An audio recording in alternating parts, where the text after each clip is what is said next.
اونجا بود که برای اولین بار دیدم یه مرد جوان‌تر از خودش میاد خونه‌شون و باهاش رفت آمد داره.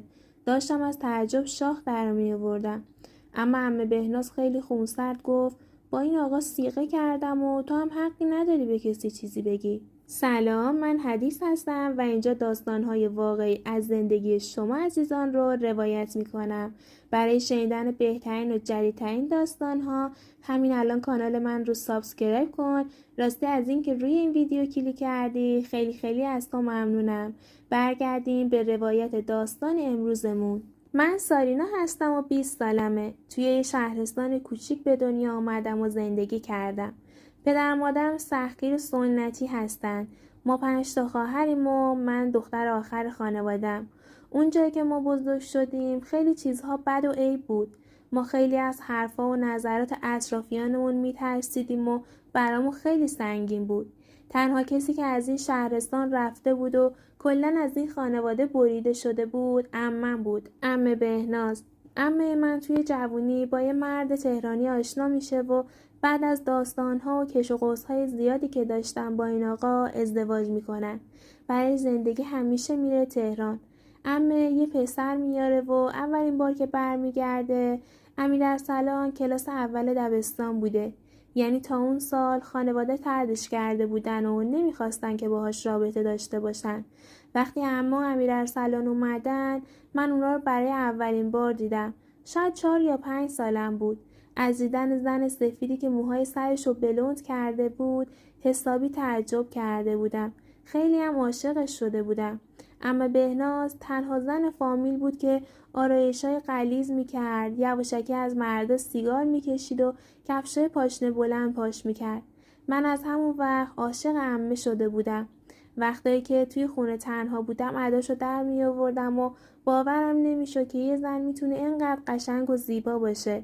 درسته بابام با اومدن عمه بهناز به خونمون زیاد موافق نبود، اما بالاخره خواهرش بود و به قول خودش مجبور بود که چند روز در سال تحملش بکنه. تا چند سال بعد که خبر رسید شوهر عمه بهناز فوت کرده و پسرش اون وقتا 12 ساله بود. هر چقدر که دوست و فامیل و آشنا به بهناز گفتن که برگرد شهر خودت و پیش خانوادت باش و کنار برادر زندگی کن، اما عمه قبول نکرد. گفت از اون شهر و از آدماش متنفرم. بعد از سالها زندگی کردن توی تهران عمرن نمیتونم برگردم به اون زندان و توی اون شهر پوسیده زندگی بکنم. درسته که بابام و عموهام هیچ خوششون نیومده بود که عمه بهناز دیگه حاضر نیستش که حتی بدون شوهر برگرده به شهر خودش. ولی خب با یه زن 41-2 ساله کامل هم نمیتونستن دعوا بگیرن. بالاخره بچه نبود و میتونست خودشو جمع و جور بکنه. امیرارسلان کم کم بزرگ شده بود و دانشجوی داروسازی شده بود. منم بعد از عمه یه دل نه 100 دل عاشق پسرش شده بودم. درسته که سالی یه بار میدیدمش، اما خیلی دوستش داشتم، عاشقش شده بودم. وقتی عمه بهناز من خواستگاری کرد داشتم بال در می آوردم. پدرم و عموام حسابی مخالفت میکردن. اگه وساست بزرگترا نبود حتی به خواستگاریم راضی نمی شدن.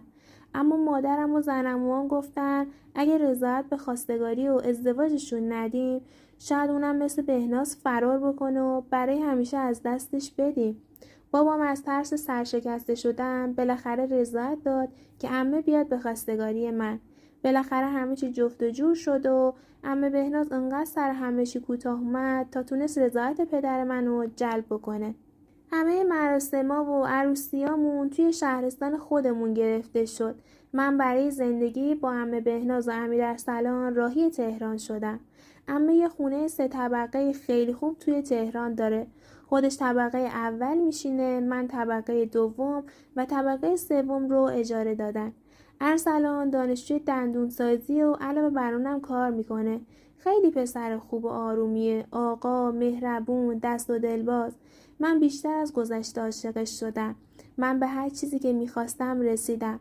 اما مشکل الان من از عمه بهنازه. از اون چیزی که دیدم خیلی بدتره. اینجا اصلا حجب و حیا، حجاب هیچی نداره. بدتر از اون فهمیدم که با یه مردی که جوانتر از خودشه توی رفت و آمده. داشتم از تعجب شاخ در می آوردم. اما عمه بهنازم خیلی خونسرد گفتش که من با این آقا صیغه هستیم. بهم گفت حق ندارم توی زندگیش دخالت کنم و به کسی چیزی بگم. بهتره که توی زندگیش سرک نکشم و با ارسلانم راجبش چیزی حرف نزنم. من با ارسلان صحبت کردم، اما اون خیلی خونسرد و معمولی گفت بهتره شما کاری نداشته باشی و به زندگی خودت برسی. مادر من یه زن کاملا عاقله. خودش میدونه که باید با زندگیش چی کار کنه. گفت من توی زندگی مادرم دخالت نمی کنم، لطفا شما هم دخالت نکن. گفت مادرم این همه سال زحمت زیادی برای من کشیده. الانم زندگی خودشو داره. ولی من دلم میخواد که تو به من وفادار باشی. دلم میخواد که با تو یه زندگی خوب و ایدئال بسازم. اما اینکه مادرم با کی در ارتباطه و چی کار میکنه یه مسئله شخصی و به ما اصلا ارتباط نداره. از تعجب دهنم باز مونده بود. شاخ درآورده بودم. آخه توی شهرستان ما اگر کسی همچین کاری میکرد پسرش حداقل ازش یه سوال میپرسید. ولی ارسلان حتی راضی نشد که با مادرش راجع به این موضوع صحبت کنه. خلاصه که تازه داشتم با این مسئله کنار می اومدم دیدم که یه آقای جدیدی سر به خونه عمم میزنه و اونجا رفت آمد داره. وقتی دربارش سوال کردم عمه گفتش که رابطش با آدم قبلی به هم خورده و تازه با این آقا آشنا شده. من دیگه داشتم واقعا دیوونه می شدم. چطور میشه یه زن 50 ساله هر روز با یکی دوست بشه و توی رفت آمد باشه؟ اصلاً هم براش مهم نیست. انگار یک رفتار کاملا عادیه. عمه کارایی میکنه که اصلاً به سنش نمیخوره. یعنی هر روز آرایشگاه، هر روز با دوستاش میره بیرون، استخر، باشگاه و اونقدر به خودش میرسه که انگار یه دختر جوون 20 ساله است. ولی ارسلان همه این کارا به نظرش کاملا عادیه. من میدونم که پدرم و عموهام اگه همین حالا بفهمن که عمم داره چی کارا میکنه به خدا که کوتاه نمیان. شاید حتی طلاق منم بگیرن. نمیدونم باید چی کار کنم. من در مورد این مسائل حتی با مادر خودم هم صحبت نکردم. عمم خیلی خوبه، مهربونه، خیلی هوای منو داره، سعی میکنه که زندگی رو برای من اینجا آسون بکنه. اما من از وقتی که فهمیدم با 2 مرد در ارتباطه حس خیلی بدی ازش گرفتم. فکر میکنم که بخواد برای زندگی منم دردسر ایجاد بکنه. اصلا باورم نمیشه که ارسلان ساخته دست این مادر باشه. پسر به این خوبی، وفاداری، محجوبی چطور میتونه زیر دست همچین مادری بزرگ شده باشه؟ خلاصه که الان سر یه دوراهی بزرگ گیر کردم. نمیدونم که باید این مسئله رو به خانواده‌ام مطرح کنم یا اینکه زندگی خودم رو بکنم و به قول ارسلان هیچ کاری به عمم و کاراش نداشته باشم.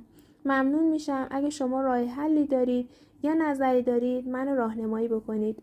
همراهان عزیزم، ممنونم که تا پایان داستان امشب همراه من بودید.